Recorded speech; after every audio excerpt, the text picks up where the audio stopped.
Welcome back, guys. My name again is Terry Atkins. I'm the 4-H specialist for Franklin and Gasconade counties, and this is 4-H's career exploration for Gasconade and Franklin counties. I have another special guest here today, and I'll allow you to introduce yourself.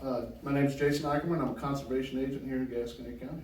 Well, thank you very much for being with us today, Jason. So tell us what you do kind of day to day. I know people have heard and see conservation agents, but maybe they don't know what you do day to day. Right. Well, and day to day can switch, depending on what type of year it is. The time of year we're getting into the fall, so we're getting more into deer hunting started up. I work a lot of nights now and during the day. People want to look for deer at night with lights and things, which is illegal. So that's what we do, is we enforce the game laws that we have. So Fish, Forest, and Wildlife here in Missouri is kind of what we do. And so when you're in a non-deer hunting season, what do you find yourself doing a lot of? We do school programs, before COVID hit. Yeah. So we do a lot of that. We have hunter safety classes that we do. It's just a wide range of people call and have questions on their pond. They have fish dying, so we go look at those and kind of give them an expertise on how to solve that oxygen problem they have, or moss or whatever it is that they have. So we try to help them with that. It's a whole variety. Yeah. It's not just the enforcement part. We do a lot of. We get a lot of questions from the public on different things, trees. Oak wilt. What's killing the oak trees? And you kind of got to go through that stuff. Nuisance animals in the spring. People call. They might have a raccoon that's been getting under their porch, or a skunk that's under their porch, and we have to give them advice on how to take care of that too. And so it sounds like you're a problem solver for just the community. Most of the time. So it seems that we have a bunch of different things. So every day it's not set forth where it's you go in, you do this exact thing. So it could change. I could have a schedule set up where I wanted to do this today, and then something pops up that we have to go and address that first. Mm-hmm.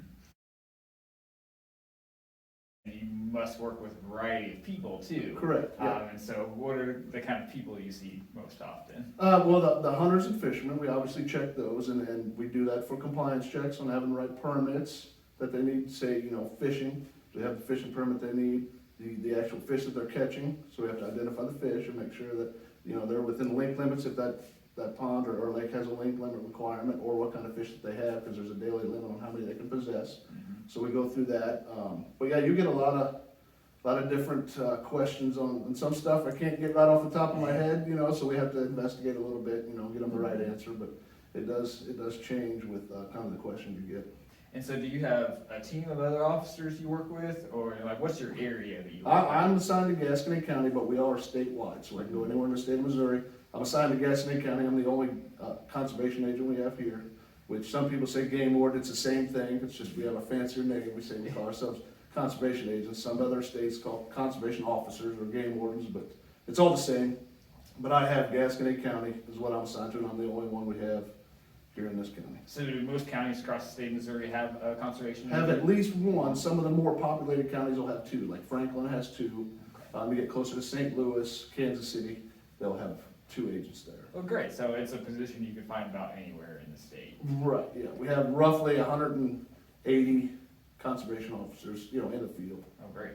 Yeah, 114 counties in the Yep, state. 114 counties in the state. And so, how did you choose this career? Did you see yourself as growing up being a conservation agent, or how did you? Actually, I did. As a young kid, I enjoyed the outdoors, fishing and hunting and things like that. And really, the wildlife, the fish, they don't have a voice. And I met with the conservation agent whenever I was going through for my hunter safety class in Boy Scouts. And I thought, that's something that I'd be interested in. And the more research I did, we are the voice for the wildlife, so they don't have a voice. If somebody does something wrong to them, they can't do anything about it. So I just kind of wanted to protect that resources for generations. So that's kind of what I got into. I've wanted to do it since, I was a kid, so it was a good one. It sounds like a spectacular job if you're out there. Oh, yeah. What you love every day. Yeah, if you like the outdoors, and it's definitely because my office is the outdoors. It could be the river one day. If there's stuff going on the river, we have boats, and we go out there on the river and we patrol those. So, if you like the outdoors, it's a pretty good job. All spectacular. Do you have a lot of projects you work on yourself, or is your work really dedicated or dictate what you do each day? Really, in our line of work, we do have training that we have to go to, which is preset, but generally it's a day-to-day and how your county, what's going on at that time. So you're your own boss essentially, because I'm the only one for Gasconade County. So if it's an area that needs working, then I have to go do that. So it does change, like I said, day to day. When deer season hits, then it changes by the minute. You can get people call that they have, a sick deer. We're looking at CWD and EHD, the hemorrhagic disease. So we have a lot of people calling about deer that look sick. So we have to go check on those and things like that. So it does evolve with a lot of different stuff. And throughout the state, if they need help in a different part of the state with something going on, then we try to get down there and help them as well. So that's an interesting part to your job that some people might not think about, is like disease control among wildlife. And so can you talk about that a little bit more? Yeah, the feral hogs, we're working on that as far as the department goes, is trying to get those under control and eradicated. Then you have chronic wasting disease, which is a bigger issue, in the deer.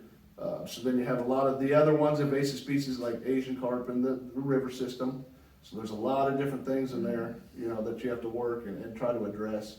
And it all depends on what we're doing that time of year and how we can address those. But we're doing a lot of sampling on deer just to make sure that, we get that CWD at least contain it into an area so it doesn't go widespread all over the landscape. Yeah, what a job that would be. We talk about people's favorite part of their job and maybe their least favorite part of their job. What would you say is the best part of your job, and something maybe you could deal without? The best part, I guess, is kind of being my own boss. If you're a self-motivated person, like I said, there's nobody sitting over my shoulder telling me, hey, we have to do this today. You got to figure that out, what needs to be done, and do it. So that I like that is, and being outdoors, and dealing with people. I like to deal with people. You get a kid who catches his first fish, that the joy, or killing his first deer or turkey, seeing that's rewarding in itself.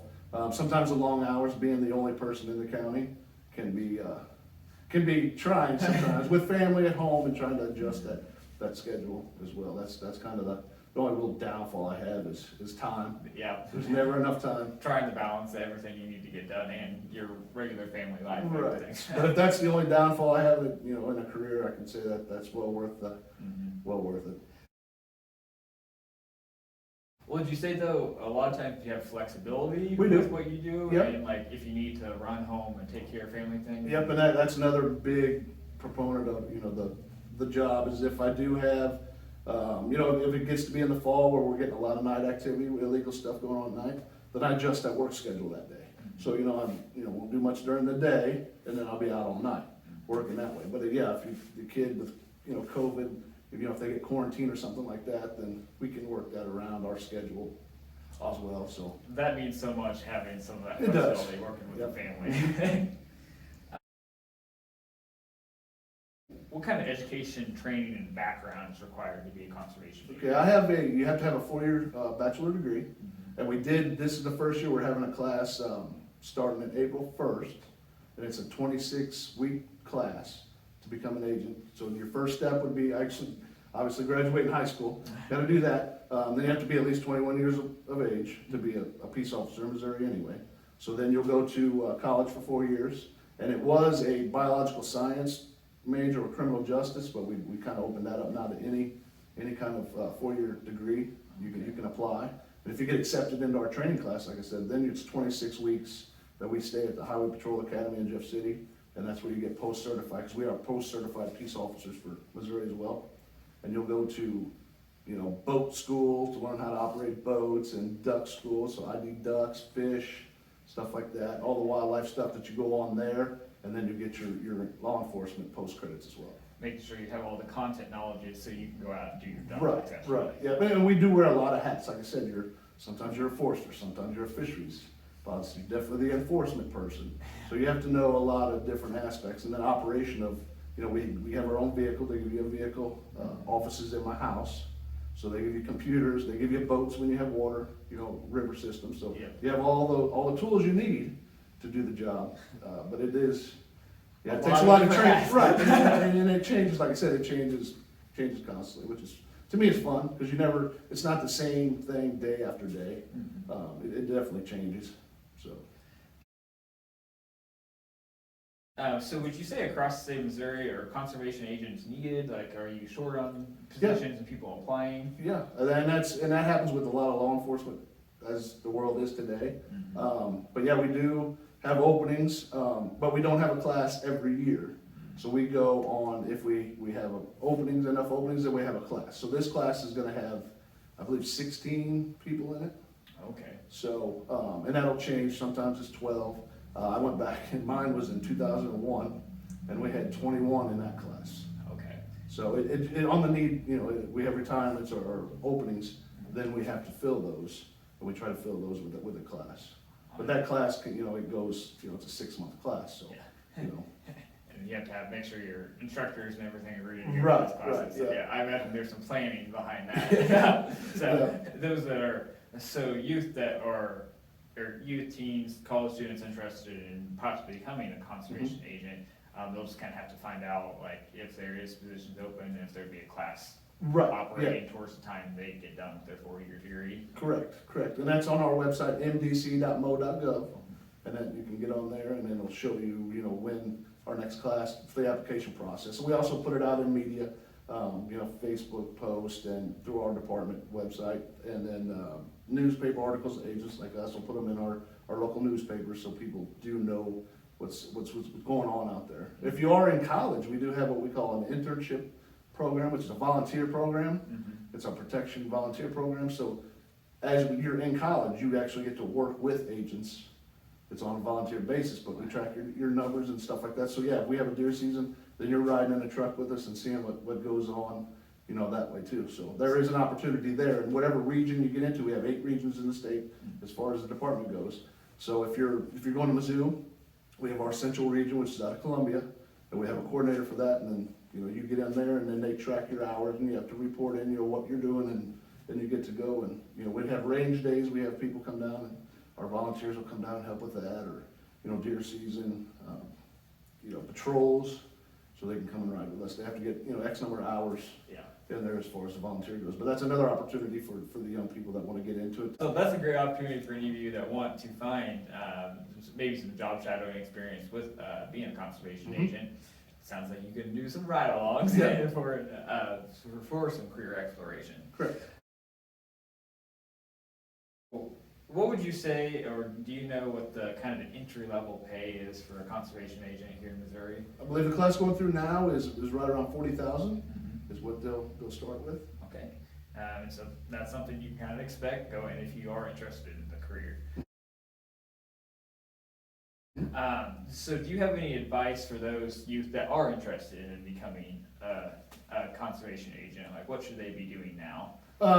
If you want to, become a conservation agent and work with the department, we do have different divisions within the department. So, we have our own computer people, we have our own real estate people, we have our own, so the Department of Conservation has a lot of opportunities there. So not only just becoming an agent, you can get within the department and try that, and then, go to the agent if that's something you want, but. Even more hats you could wear. Right, so it all depends on what your field is. If you want to, get into the conservation law enforcement aspect of it, then, you're gonna have college classes and you're gonna pick that major that is gonna help you. I have a degree in biology and a minor in criminal justice, so, those type of degrees will definitely help you, not only with this. If you wanna become a fisheries biologist, you have a biology degree, so, that helps you with that as well, so. And then, like I said, our internship or our volunteer program, that's another one, but that's only for college, college kids in college. So that would be another one. If they can call us, talk to us, we'll come and talk to you if you're really interested in becoming an agent. So we do a lot of that stuff too. Perfect. Lots of advice there. Yeah, call us on the phone. Our numbers are listed. If you get the deer and turkey pamphlet, all the vendors have them that sell permits. Every county has our agents' numbers in there. So you can just, whatever county you're in, they can give us a call and go from there. Franklin County has 2 agents, Todd Wright and Ben Pursley over there. So we're here to help. Oh, perfect. Lots of opportunities for you guys to reach out. Right. Well, thank you very much, Jason. Yep, We appreciate it, and we'll catch you guys next time.